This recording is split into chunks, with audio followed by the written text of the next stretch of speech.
Multi-session workflows, building across days. 02 Ship Claude Basics. Lesson 5. Video 3.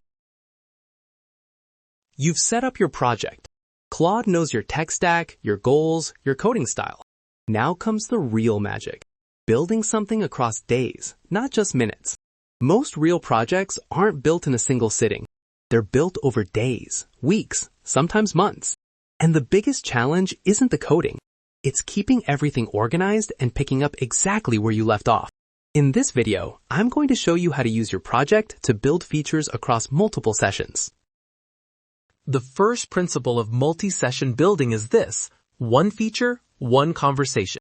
When you're working inside a project, think of each conversation as a work session focused on a single task.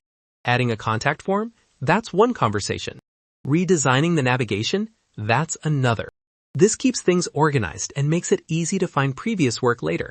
Give your conversations clear, descriptive names, not chat 1, but something like add blog search feature. Here's where projects get really powerful. Claude remembers everything within a project. That means you can reference work from previous conversations naturally. You can say things like, improve the header component we built last week, or the contact form from our previous conversation needs validation. Claude knows what you're talking about because it has access to your project's conversation history. The key to good references is being descriptive enough that Claude can find the right conversation. The auth system we built is good if you only have one auth conversation. But if you've had several, be more specific. The login form with email validation from our conversation about user authentication. The more specific your reference, the more accurately Claude retrieves the right context. One of the best things about projects is picking up where you left off. Let's say you're building a feature on Monday. You get the basic structure working, but you run out of time. You come back on Wednesday. In a regular chat, you'd have to start over. In a project, you just open the same conversation and type, let's continue. Where were we? Claude picks right back up. An important decision you'll face. Should I continue an existing conversation or start a new one? Here's my rule of thumb. Continue the same conversation if you're working on the same feature and the conversation is still manageable in length. Start a new conversation if you're moving to a different feature. The current one has gotten really long, or you want a clean slate for a new approach. Think of it like chapters in a book. Let me show you a real workflow.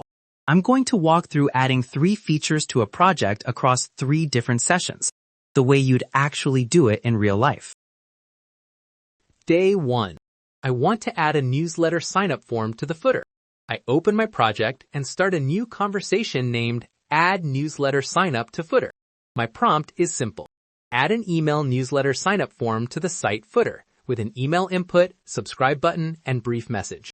Match our existing Tailwind styling. Notice how short the prompt is. The project already knows the tech stack and styling. Day 2. New feature, new conversation. Add social sharing to blog posts.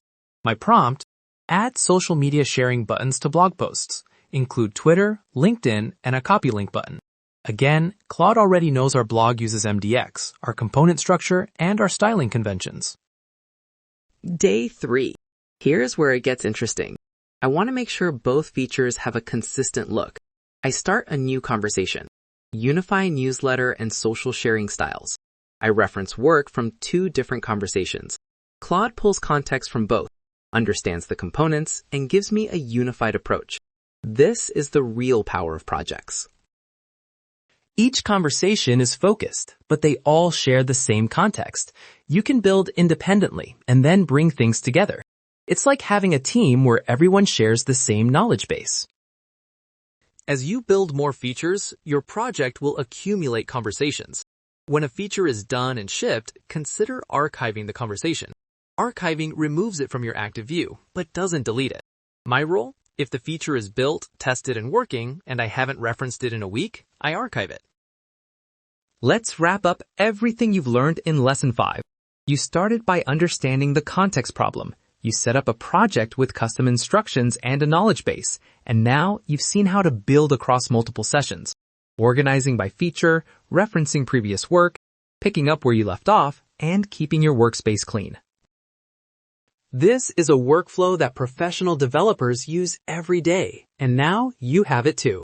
Projects eliminate 90% of the overhead that slows people down when building with AI. Key takeaways. Claude remembers everything within a project. One feature per chat keeps things organized. Reference past work naturally. Continue for same feature, new chat for new topic. 90% less overhead. And archive completed work to stay focused. Here's your homework for Lesson 5. Exercise 1. Create and configure your project. Set up a project with custom instructions and knowledge files, then test that Claude references them. About 60 minutes. Exercise 2. Multi-day build simulation. Build a feature across 2 separate conversations, referencing previous work without re-explaining. About 90 minutes. Exercise 3. Organize your workspace. Audit your Claude workspace. Rename conversations, archive old work, and document your strategy. About 30 minutes. In Lesson 6, we'll shift gears to analysis and research, where I'll show you how to use Claude for market research, competitive analysis, and brainstorming. Go set up a project for your app idea, start building across sessions, and I'll see you in Lesson 6.